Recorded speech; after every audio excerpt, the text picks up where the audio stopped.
your tea. Thank you for coming. You're welcome. And I do appreciate this so much. This is Tea Time with Key, and today I have Mr. Just Mike the Poet, Yes. also known as Mike Reed. Yes. All right, from Philadelphia it is. Yes. Okay. And so exactly, who is Just Mike the Poet? Just Mike. He's just a regular guy from Philly who decides to use his writing to inspire people. Mm-hmm. Nothing spectacular. Nothing spectacular. So here we go. All right. I'm just Mike. I don't spell check when I write. And I don't write checks for women that can't spell, but for one of them NC State girls, I write too. Talk to me nice and I might wipe you. I'm just Mike. No new book, no new tour, still retired. No, I ain't lost it. Rhymes still fire, no scandal required. Still a writer. Still use my lighter. But at least the papers is white now. Still waiting on my rock to give her extra scissors because my paper is right now. Talk that shit, poet. I'm proud to announce that I'm cancer free. But hold your applause, because sometimes I feel like the cancer is me. See, because everything I be loving, I be losing. Well, I guess because at the same time that I be cuffing, I be choosing. Still I write, but I ain't been right in a minute. I ain't been able to put my mouth to a mic in a minute. I ain't been able to look at myself in the mirror without asking God why when I prayed for a wife, he sent me a job. You ever want to tell God that you tired? That you much rather be in love than be inspiring? I mean, what good are all these royalties I received without a queen to divide me with? Come on now. So tonight when I lay me down to sleep and I pray the Lord my soul to keep, I'ma ask God to soften my heart and remove this beef before it gets too hard and she removes this beat. You see, I've been doing all of this pouring into women, but nobody's pouring into me. Still I write. Dear God, I apologize if I ain't been praying lately, but you want me to put out this new book, but I want a baby. And it's crazy because you already sent me a couple positive EPTs, but they was by women with Chanel bags and EPTs. I guess I gotta be more careful with where I plant my seed. As you can see, I'm still heavily flawed, still ain't prepared for heaven at all. Still trapped in this poetic purgatory, trying to get women to be less petting zoo and more observatory. Still I write. Still looking for my wife. Still looking for this garden in a world full of snacks, true food in a processed world, surrounded by all these fake jewels and processed girls. Still I write though, because a lot of shit y'all be doing be trife, yo. And you let them do it twice, bro. Sometimes I ask myself if I should just go back to college, because for 6 years I've been writing and there's still girls out here fighting tooth and nail for men who got no intentions on visit Harry Winston and Zales. Men who are more likely to be bailed in a bond, and it makes me feel like I failed and wasted my time. Then I think about your mom and how her and your dad might not have stood a chance, so you ain't get that talk before that house party or dance about how the pathway to your heart is behind your pupils, not your pants. I write because I'm in transition. I write because a lot of women want to get on the road, but they transit slipping. I write because a lot of women want to get on their goals, but they man is slipping, so you rather hold him up than you down, when the same God that gave him strength gave you a crown. I write because I think about a 13-year-old girl and she might be one of y'all's little sister. And yesterday you dissed her, some 17-year-old boy kissed her, and the only man to tell her he missed her was old enough for her to call mister. I write because too many women want to be the property of boys, not their friend. I write because some of these boys won't know how to be men until you find a new one.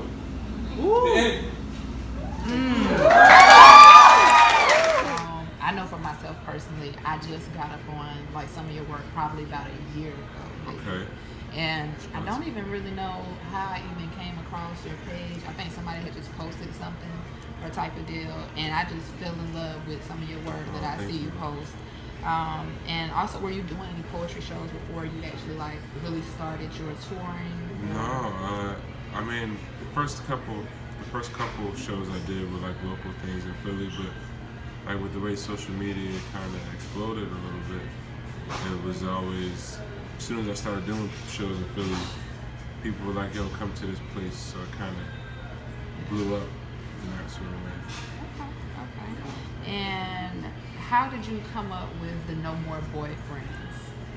Well, that's an interesting story. So I wrote this book called Dear Woman, and after I wrote the book Dear Woman, I guess the reaction that I got from people is that from women, they were like, Mike, it really took me from here, kind of put me up here in terms of like my worth and my value and how I see myself and how I carry myself. And it's like, well, the problem is it's lonely up here. A lot of the guys I used to deal with, after reading this book and listening to you speak, you just make me feel different about myself, but none of these guys qualify. So it's like, I'm lonely, Mike, and you gave me my worth, but you know, it's a gift and a curse. So I said, all right, I had an idea. My first idea was like, all right, I'm gonna write like a love book, you know, the boyfriend book. Yeah. I'm gonna be your boyfriend while you're up there until you meet like a real life boyfriend that's up there and you can take my spot, right? But then I was talking to my grandmother who was older, and she was asking me what my new book was going to be about. She said, that's foolish.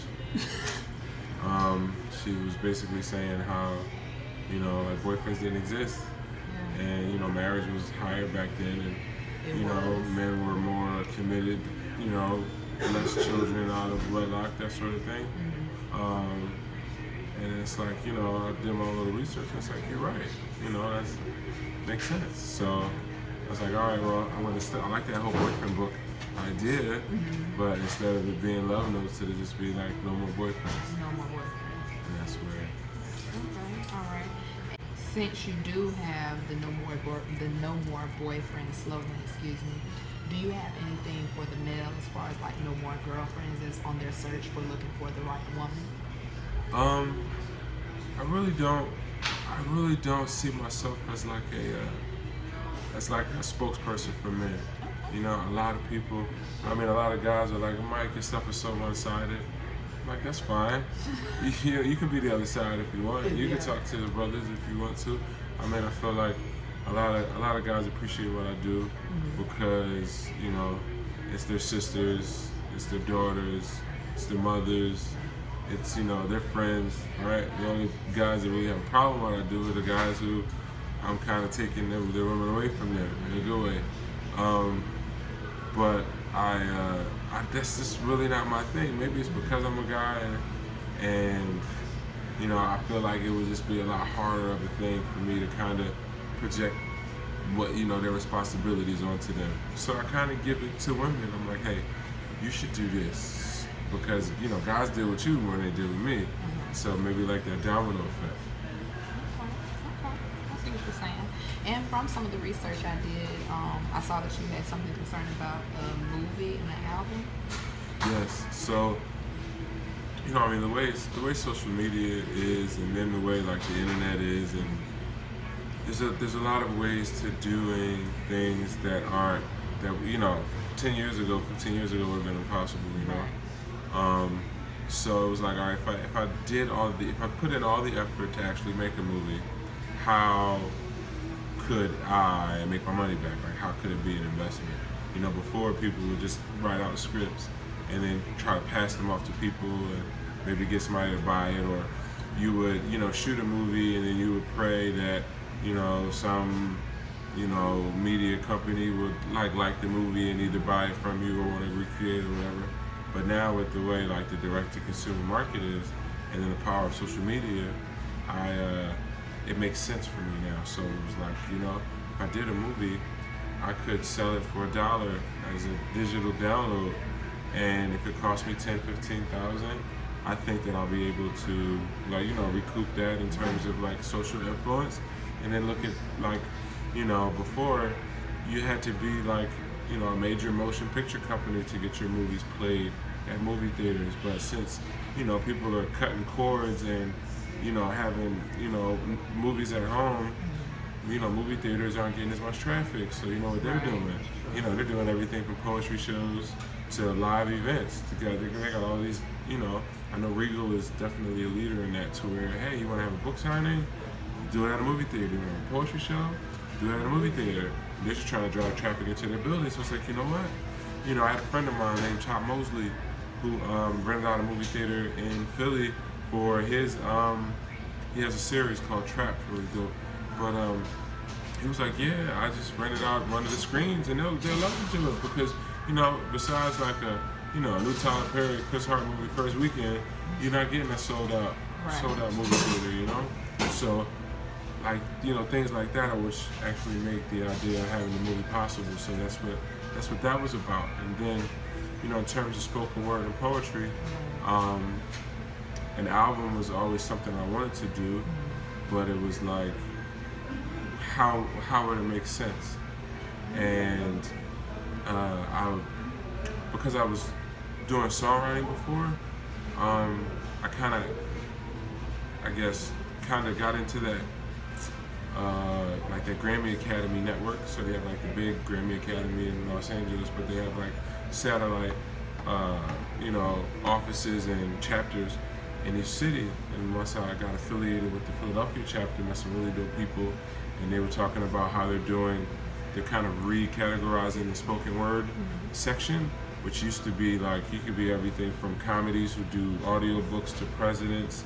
You know, it was just so wide open, that spoken word thing. But now they're trying to renegotiate the category to make it specifically spoken word, which would definitely put people like me, you know, poets with larger platforms, have the ability to actually maybe even get nominated or even win. So I think now is like the time to actually go down that road, you know, especially with me. Especially with me not being as like self-conscious about my voice and about being on camera. I mean, even comedians, they used to have albums too. Yeah, so like, it makes sense to do the same. Right, but it was so hard because before it was like we would all be competing in the same, you know, anybody who does anything other than a natural music album, we were all in the same category. Poets, comedians, audiobooks, they were all in that same type of category. So now it's like they're trying to make spoken word, poetry like its own thing. That would make more sense. That would make, it just opens it up. Right. Okay. And you did talk about Dear Woman, and I know it was one line that says, like a woman who ends up becoming just like the man who hurt her, sometimes worse. Yeah. These days, half the time you act like you don't even have a heart. Expound on that, because I know that happens a lot. Yeah, so the line before was, you know, there's a few things that are worse than murder. It's the woman who ends up just like the man that hurt her, sometimes worse. It's like sometimes you have a heart, and sometimes you act like you have a heart, or sometimes you don't even know if it still works. I feel like women are such natural lovers, you know, and it's so loyal and it's so true. And then, you know, depending on who you try to give your love to, I was just thinking about this on a plane today. I wrote a poem about how love doesn't let people down, people do, you know. So it's like, all right, well, you date this man, you love this man, you pour into this man hurts you, and then, you know, you're not the same. You know, it's like people never get out clean. You know, it's always, you know, especially women who are so strong and so resilient, they have a high threshold for pain and they're fighters. It's like, you know, Mike, this guy hurt me like 6-7 times, but now I'm so jaded, you know, that I'm not the same person anymore. And then, you know, they start living their best life and they start being, you know, young and free. And it's like, you know, you weren't like that beforehand. You know, you had this man who probably hurt you or put you in positions where, you know, you hurt yourself, honestly, but you're just not the same woman, you know. And then it's like you start to see more women pick up these, you know, more masculine roles in terms of dating, and it's great to feel empowered, but you don't have to use. Yeah, you're doing it the wrong way, in my opinion. It's like, no, you know, you're not supposed to let people change you like that, you know. So that's kind of what that spoke to. It's just like I see it all the time in dating, you know. It's like, and that's just so bad. You got these beautiful women who had every intention of being beautiful, and then one man, he just changes the whole course of this woman's life. And it's just hurt, it's just pain, not channeled the right way. And actually dealing with it. And not dealing with it. And I would say that all your books are probably impactful. Which one would you say probably has, or to yourself, or maybe even to your audience, brought the most impact? It's just a tie between Dear Woman and the Boyfriend book for two totally different reasons. I think Dear Woman touched women in a way. Like every woman from page 0 to page 200, it touched you in some kind of way. Like there was some line, some poem, some story in that book that hit you, right? So I think it was really good in being holistic, right? Which is great. You definitely want somebody to identify with it. But with the Boyfriend book, I felt like that was the first time I actually became specific onto one subject, you know?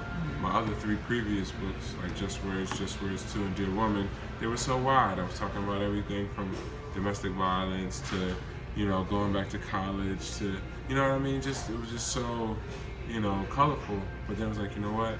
With this book, there's just one topic that I just want to expound upon. I want to drive it home. I want to attack it from different angles. And it was like a statement thing, you know? So that's the first book that was about something specific, whereas the other books were just wide-ranging. Right. Okay. And so, what is it that really started you on doing it, like the poetry itself? Like, what was, I guess, the moment or a cause and effect, I guess you could say? You know, it was actually seeing what it did to people. It was, you know, like if I wouldn't have, if it wasn't for social media, I probably wouldn't have written poems as long as I've done them. But it's, you know, it's the likes, it's the comments, it's the DMs, it's the emails, it's the actual seeing of the faces, you know. Like I went to Cleveland, and you know, there's people who were at my 2012 show, my 2013 show, my 2014 show. You know, people who have come back and brought their girlfriends now, and then brought their moms and their mother-daughter combos. I've seen them grow. It's like that. It's like, wow. It's like we're a family, you know. And it's that type of thing that just keeps me going. It's like, you know, we're growing together. You know, I mean, some girls, I met them when they were seniors in high school, and now they've graduated and, you know, living life. So it's like that. Keeping the wheel going and seeing the progress is what makes it real for me. Because if I was just writing for myself, I'm okay, you know, like I'm okay. And then it's like, you know, I see what my work does, and that's what makes me want to work more. All right, so let me break it down for you. So my name is just j.cole. I'm a poet from Philly, and I've been doing this thing since 2012. My first book I wrote in 2012.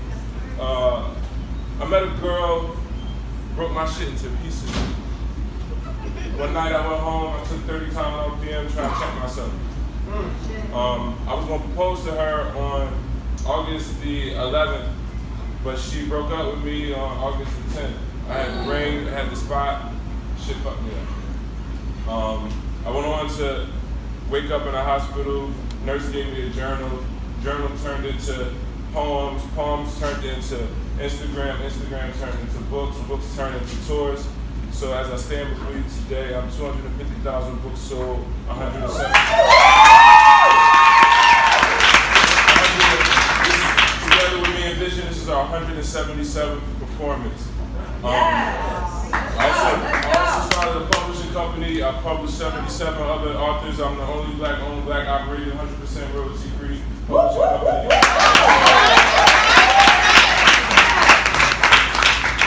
So in the midst of all of this, man, as you can see, God was good to me. I say all that to say sometimes you can take the worst day of your life, the worst possible day of your life, but if you get through it, and you see the other side, man, God, talk about it. Through the whole process of this whole thing, me and God were kind of going through some things, because before I even wanted to be a poet, I wanted to be a father. I wanted to be a father, I wanted to be a husband. There's nothing I woke up in the morning more wanted to do than that. And when I got the bag dropped on me, it was like, man, it's started posting less, started touring less, and God saw it and he didn't appreciate it because, you know, what God wants for you, sometimes it's the same thing you want for yourself, you know? So after the checks started coming in, I started, you know, being too worldly. Until one day on my last tour in 2016, I wasn't feeling too well, went back home, went to the doctor, and I was diagnosed with pharyngeal cancer, cancer of the throat. How ironic though, right? When I tried to take my voice away, God tried to took my voice. Oh, you really want to take your voice away, you know? Ooh, so, you know, God is a humble God, but he also let the sneakers know for sure. So, you know, for the last 2 years, I haven't really been doing much. This is probably my 5th or 6th event in the last 2 years because I promised him, I said, God, I'm going to go through the chemo, I'm going to go through the surgery, I'm going to go through the radiation and all of that stuff. I said, if you got me, I got you. And, you know, I'm sitting here arguing with the same God that saved me. So this generation is love still something for them to hope for? Absolutely. Or and actually go 100%. after? You was going to say so. Yes. I wanted to commend you on your Working Woman Wednesday thing that you do. I really do appreciate that for single mothers. And do you ever think that you might end up doing like a project how j.cole has like his house thing, you know, we're renting out for a little bit of time? I'm definitely trying to find ways to become more impactful, like on a larger scale. Like when I wake up in the morning, there's just so much stuff to do. I can only imagine. Oh my goodness. And it's like, I do have trust issues. That's probably why I'm not married or anything now. But like, with just letting people into my circle from like a business perspective, you know? So, like ultimately, like I think that to make the change that I need to make, like philanthropically, especially with like the developmental side of women, I probably need to go back to college. And that's what I'm thinking about doing. Like, you know, before all of this started, I was like 25 credits away from my bachelor's in psychology. And I know that in order for me to get to this next echelon of programming, of networking, of just relationship building, of, you know, just instruction in all of those different capacities, I'm going to need to become more educated and, you know, more established and have deeper roots. That way I can reach out to corporations and organizations and, you know, like no shade to like your regular nonprofit that people start like on a smaller level, but in order to affect like the change that I need and for it to not be so centered, you know, it's like, oh, I don't want to do something just for Philly or just for Jersey or just for, you know, DC, because those are like my stomping grounds. But no, like I want to build something that is national, international. So, but you know, it's got to build. Well, you're building already. Yeah, God is so good. Oh, you're amazing. God is so good. I commend you for all that you so do. much. That is awesome. What poets have been or now continue still to be an inspiration to your own work, or just to say, far as writing poetry? Because I know most folks have a favorite poet. I know.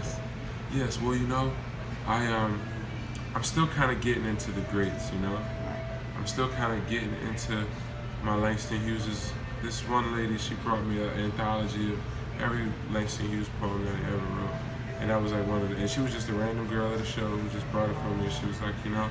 And I'm still getting into the Angela Davises and the Maya Angelou's, right? And so I'm doing that. Then I've got so many, like Philly is such a choppy poetry place, you know? So you've got like the Kai Davises, which she's really, really dope, but she's from Philly. You've even got the people I toured with, Vision and Jamar, who definitely kind of feed me. We kind of sharpen each other, you know? And then you've got like other contemporaries, like I like Rumi. I like even like a Wale to me. Yeah. Because Wale is like I mean, you can hear the bars, right? The bars are there, but you can also see the struggle, right? In terms of like vanity, in terms of, you know, it's like I almost look to him as like a mentor of kind of what to watch out for as I grow in popularity, you know, because, you know, when they say new levels, new devils, you know, you can kind of see, you know, you can kind of see it. It's like, you know, I pray for him and I, because I can kind of see it from just like a black man, an intellect who's trying to be intellectual to, in a genre that is not really accepted, So like even like a Wale to me, it's like, man, like I grew up, like the first couple poems I wrote, they were definitely like a Wale type of cadence, man. And then,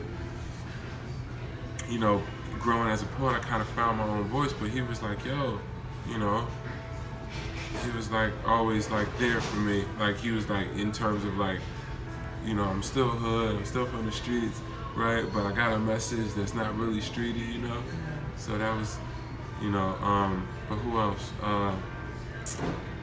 Shucks, man. Like even like Ursula Rucker, she's another dope poet from Philly.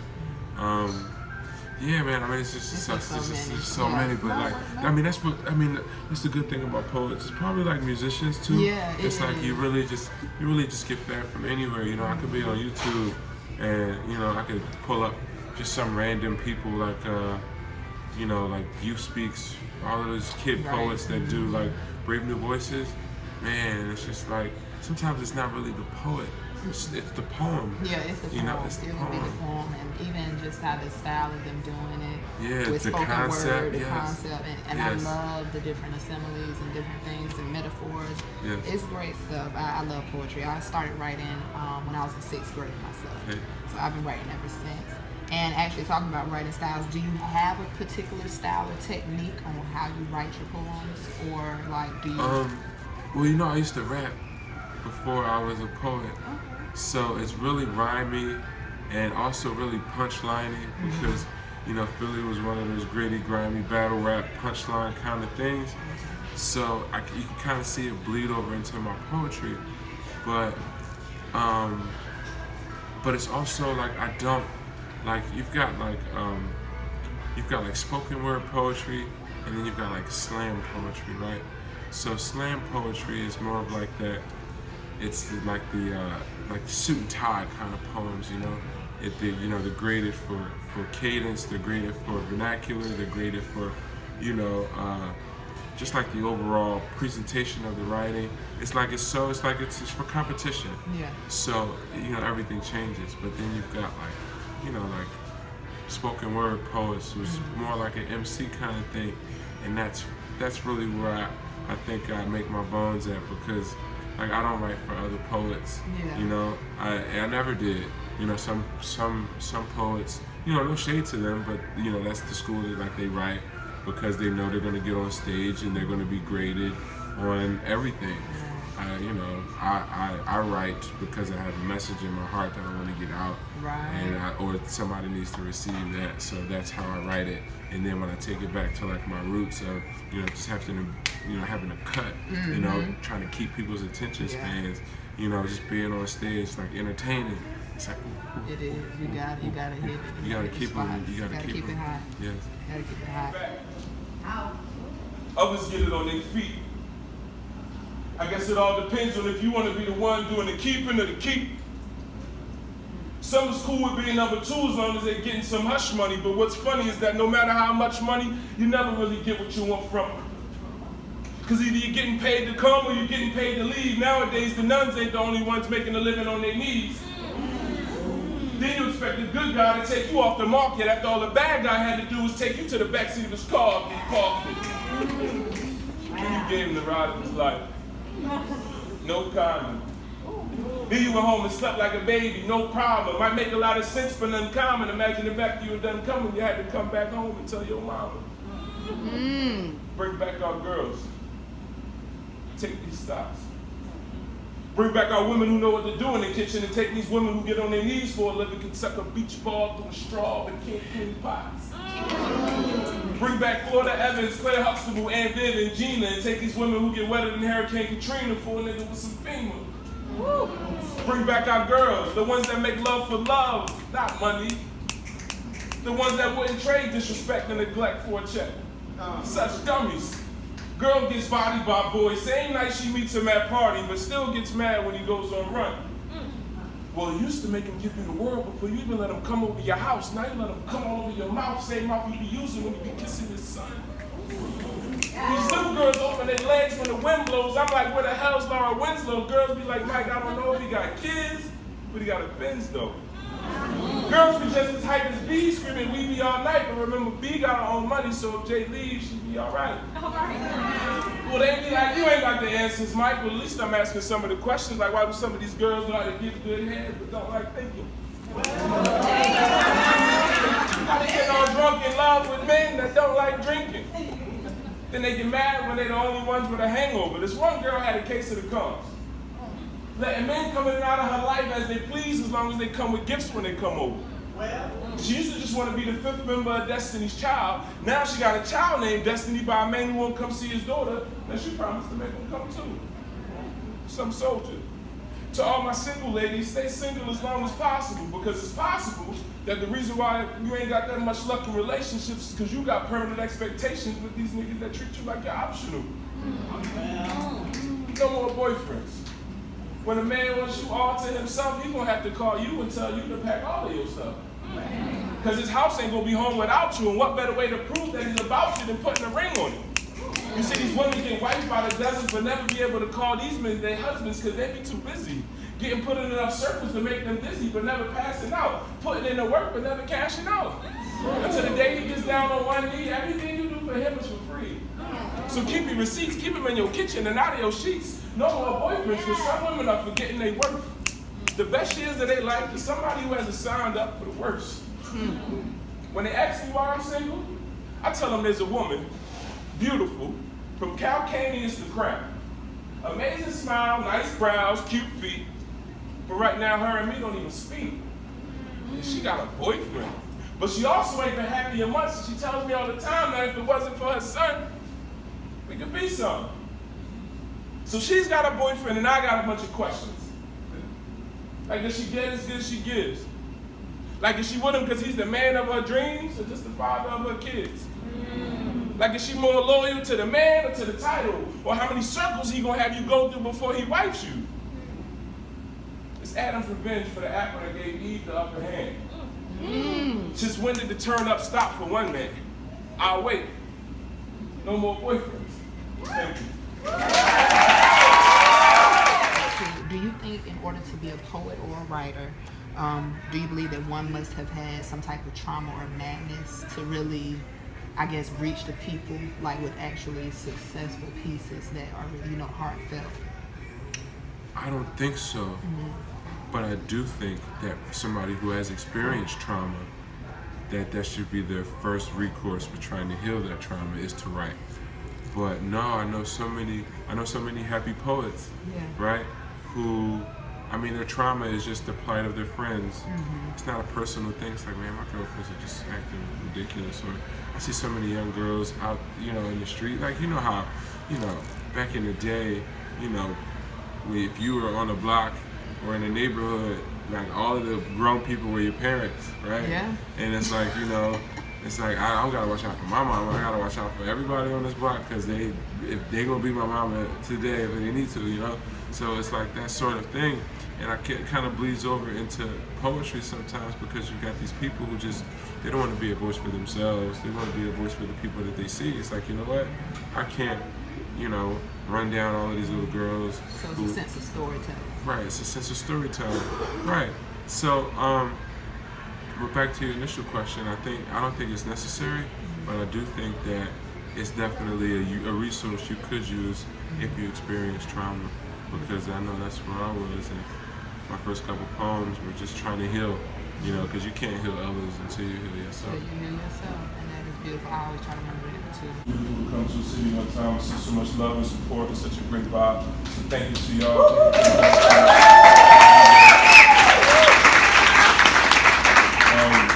So I know there's a whole bunch of other poets on the list that we're trying to get on. So I'm gonna do this one last piece and then I'm gonna be in the back.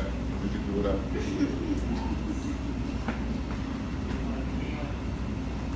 My name ain't Mike no more. Call me Hope. Now I've been sitting here being patient, watching you play doctor, nursing all of these broken men back to health. And unfortunately, you're using all of these important parts of yourself. Same ones you're gonna need later. And a lot of y'all don't even do it for potential, y'all do it for paper. But some men use the bands to cover up the quicksand though. So be careful when you step. Once you get your alignment right, you can never again get left. Only better at leaving. Only better at believing that it's okay to drop some folk back off where you found them. Especially when their ego gets too big to let you crown them. Sometimes you ain't got no choice but to clown them. You just make sure that the next man you wear makeup for sees the foundation in your beauty before that fancy is applied, sis. A pretty penny without two nickels to rub together was never goals, but you tried it. Sometimes you end up raising a man only to watch him take what you taught him in the same car that your co-sign and credit score bought him to the house of a woman who only sees the reward and not the work. And you want to call it God's plan, but you ain't seen no parts of the church. Prayers on back order. All for the sake of a man who don't love you enough to run your back order. A lot of these guys, you drop back off at their mom's house with a note that says start over. But you just like getting called over. So now you're stuck between a rock and a hard place with a nigga who ain't give you no keys yet, but steady calling it your place. Face tight, I know. Damn, Mike, you could really write, I know. But I guess it ain't supposed to be none of my business because I ain't doing it under the umbrella of some religion. Well, guess what? Y'all gonna get this sermon anyway. Because I'll be single any day before I ever allow myself to put my pride on the shelf for somebody else. A lot of y'all don't need love, y'all need help. So would you mind if I preach to you about how some of these dudes in your life got no business even reaching you? Queens being castles with guards out front. You can't get him to knock on your door when his car's out front. If chivalry is dead, then it's women's fault too. That's right. Because any man who don't know how to talk to a woman shouldn't have a woman to talk to. A lot of these kings ain't leading, they lying, but same time a lot of these queens ain't leaving, they riding. Destination eternity. Sacrificing your forever and your expectations of eternity. But what do I know? I'm just a pole who got a pen when he turned his pills in. Never call it home unless you own the building.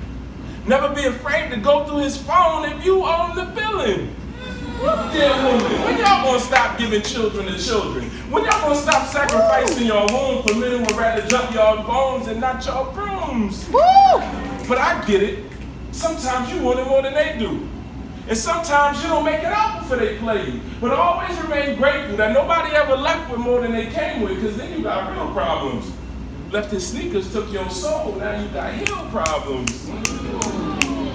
Exchanged his Netflix code, and now y'all got chill problems. But that ain't even the real problem. The real question is, what are y'all gonna have left to give? After you stop trying to find the beauty in these beasts and the king in these kids. God don't bless no mess. But not enough women are willing to sacrifice the D until the G falls through. So you let old boy get up in the middle of every night that he calls you. So he can get up in the middle of what every knight in shining armor will give his left hand and right arm for. But then you're going to tell me that you're loyal. Now that's cool, but why the foil? You heard about platinum, right? But I guess since you never felt it, you let a jack stick a joker in your deck and convince you God dealt it. Now you want to declare war. What's going to happen when they add up the score and you wasted all your good years for next to nothing just so you can wake up next to something? To all my women with dreams bigger than their current lifestyles, I pray you get a Magnum upgrade. Because an appetizer just ain't enough to be keeping you up late. Thank you so much.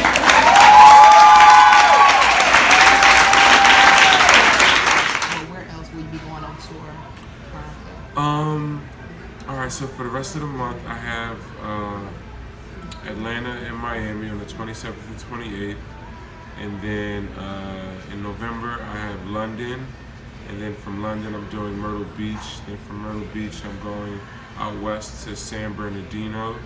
Then I have my big birthday show in Philly on November 11th, 11/11. That's going to be the first of a monthly series that I do in Philly, partnering with Live Nation. And then after that, I go back out to the West Coast and then down to Tampa and that kind of wraps up on November. But honestly, for the next year of my life, I plan on doing like at least 6 or 7 cities a month. Because I felt like I took 2 years off just to recover from the last 4 years that I was running around like crazy. But I have this passion to get back out here and to touch people again. So I try to surround myself with at least 5 or 6 cities a month. So you should expect that, trying to spread the wealth, because the world's so big. It is. And I gotta kind of, pay back the people who paid me in a way. Yeah. And so, when someone comes to your show, Yes. what can they expect? Because I'm coming tonight. This is gonna be my Yes. first time seeing you live. Okay. All right. So, like for the most part, most of these shows that I'm doing now aren't necessarily my shows. I felt like in order for me to successfully pull off what I want to pull off, I have to kind of start this thing from the ground up. Now, in the beginning, I didn't have the heart, I guess, to book my own venues in different cities and try to sell out my own show. What I did was like, hey, if you want me in your city, you should just find me a place to go perform at. And that's just kind of what I've been doing now. So down here in Raleigh, they have this, it seems the most popular open mic that they have down here. And that's what I've just been doing. I've been, me and my team, we just been looking for dope spots to come crash at. And so it's really, I kind of let them know that I'm coming, let them know that I'm going to bring a couple people with me, and they just give me the courtesy of, normally at an open mic it's like one piece, maybe two, but now they give me like a 25-30 minute set. And that 25-30 minute set, what I'm doing is I'm kind of re-engaging with the people who, already know me, but I'm also introducing myself to people who probably have no idea who I am. So you'll see like a mixed bag. You'll see people who are like, oh my God, this Mike, I haven't seen him before in life because he's never come to Raleigh, or I drove from Charlotte because it's been 2 years since I've seen him live. And then you've got some people in the middle of them like, why are these people all freaking out behind this dude, So when you see me do shows like that, it's just like, all right, let me catch y'all up and then let me, can reconnect with the rest of y'all. But eventually this is all going to build up into me, baby, coming to Raleigh and then bringing all of my performers and just doing like a real Just Mike show. Now that thing is powerful. It's church, it's church. It's soulful. It's not glitzy. It's not glammy. It's not, poetry mixed with loud music, mixed with rap, mixed with games and giveaways. No, it's like you better grab somebody's hand, turn your phone off, and pass the tissues because we just get free, We like, I want to hit you here, but tonight is just more about like the introduction and the celebration and the reconnecting, and then I guess selling myself to new people, which is what I used to do, and it's just a lot easier on my heart, because if I had an event in Raleigh and it was my event, right now I'd probably be doing walkthroughs, making sure sound is good, making sure my volunteers are straight, you know what I mean, making sure my stage is right, and then still have to come back here and then have a meeting, go do practice. I just fly in, sleep until doors open, take a shower, and then I'm just a customer until it's time to hit the stage, and then I don't gotta pack up nothing, I don't gotta do walkthroughs at the end, clean up, stay till the last person leaves, you know what I mean? Oh, it's such a comfort to be able to do it like this. So. That's good. Sorry for the long answer. Oh, it's all right. It's okay. It's okay. I love it. I appreciate it. No doubt. And I can't wait to see you perform tonight. Yes. And do your thing. And I do believe, unless you have anything else that you would like to share with us or tell the people, then that's it. Oh no, I think we're good. I just want to thank you so much for the opportunity to, just for even thinking of me, that you would want to sit down with. It's always great to, engage with people and then, update people on what's going on with me. So thank you so much for helping me do that. And thank you for watching. All right. And where do they need to follow you at? Everything is Just Mike the Poet. My website is justmikethepoet.com. All my social media, Facebook, Just Mike the Poet, Twitter, Just Mike the Poet, Instagram, Just Mike the Poet. I'm also the owner of Dope Publishing, Dreams on Paper Entertainment Publishing. We're the only black-owned, black-operated, 100% royalty-free publishing company on the face of the earth. I've just published 5 new authors this month, so I'm getting ready to shout them out. But for any of your publishing needs, whether it be just a read, somebody to read it, somebody to help you with the design, even printing, marketing, promotion, whatever, visit dopepublishing.com for that. But thank you so much for having me. Thank you, and thank you for enjoying and tuning in to Tea Time with Tea.